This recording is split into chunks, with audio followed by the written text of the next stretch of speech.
The South Korean horror scene has spent the last decade perfecting the urban legend formula, and Ghost Train feels like the ultimate distillation of that late-night peripheral vision dread. It's a film that understands that the most terrifying things aren't the monsters chasing you, but the things standing perfectly still in the corner of a frame while you're looking at something else. Imagine if the claustrophobic vignette-style terror of VHS was filtered through the sick, mean-spirited lens of Gonjiam Haunted Asylum.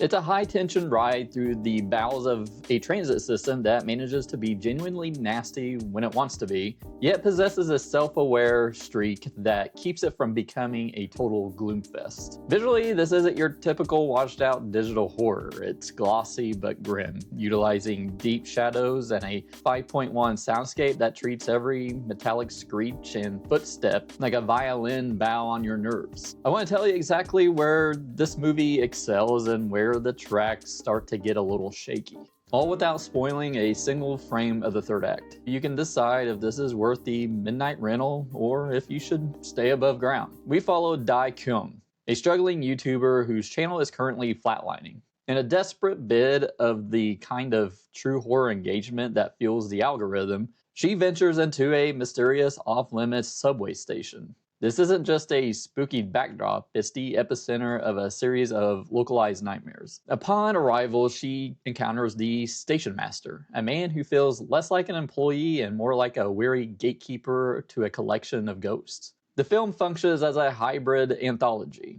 as Tak Se-woong digs for the source of the station's dark reputation, vignettes that explore the various ways people have met their end on these tracks. The conflict is twofold. There's the immediate visceral threat of the spirits inhabiting the shorts, and then there's the overarching mystery of the station itself. Standing by Tak Se-woong is Woo Jin, a partner whose presence adds a layer of interpersonal drama to the mix. The stakes are simple. In the hunt for viral fame, Tak Se-woong might be handing over the keys to her own sanity to a station that doesn't want his stories told. So let's talk about why South Korea remains the reigning heavyweight champion of the thing in the corner. Ghost Train, it excels at the peripheral horror. Director Tak Se-woong isn't interested in just screaming in your face. He wants to make you kind of squint. There are moments in the first half, specifically during the anthology segments, where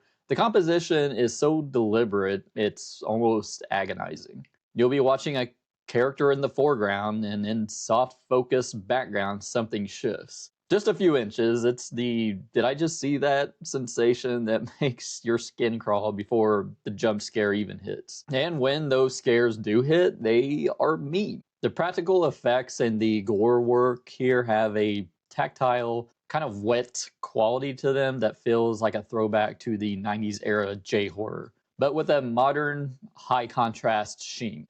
It's visceral, it's messy, and it's captured with a grit that fits that aesthetic perfectly. And I think the sound design is like the secret MVP here. If you have a 5.1 setup or a decent pair of headphones, this movie is kind of like a playground sound-wise. The metallic groan of the tracks, even like the pitter-patter of feet creeping up behind you, the way the audio pans to follow things you can't quite see yet, it creates a 360-degree sense of claustrophobia. It makes the subway station feel like a living, breathing organism that's slowly digesting its inhabitants. However, we need to talk about the YouTuber of it all. As someone who spent the last couple of years living behind the camera and obsessing over analytics, some of the YouTube company dynamics and the viral chase subplot felt a little caricature-ish. There's a specific brand of YouTube drama in this film that feels like it was written by someone who heard of the platform but hasn't actually scrolled through the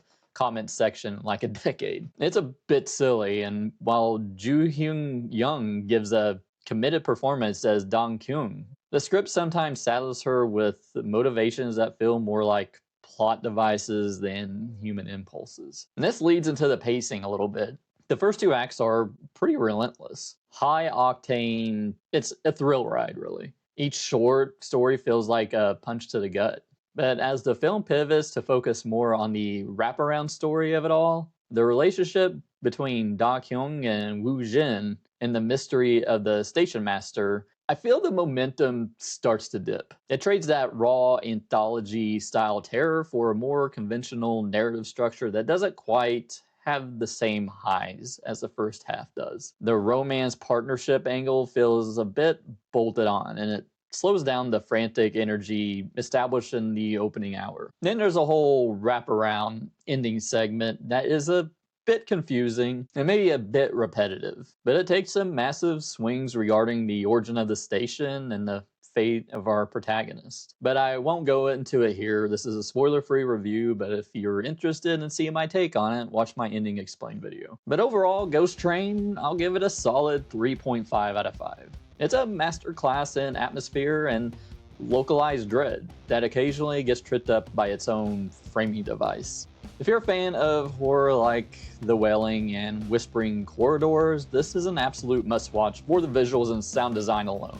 It treats the subway, a place of mundane daily routine, and turns it into a labyrinth of nightmare logic. Is it perfect? No. The YouTuber subplot is a bit cringe for those of us in the industry, and the momentum stalls towards the end. But as a delivery system of genuine chuck under the bed scares, it's one of the most effective films of the year so far. Go see this on the best sound system you can find, and maybe sleep with the lights on. But did you see Ghost Train? Let me know what you thought of it in the comments below. If you like this video, hit that like button and consider subscribing. If you want to support the channel a little further, hit that join button and join our YouTube memberships for only 99 cents. And check out my ending explain of Ghost Train by my head right now. And I'll see you next time.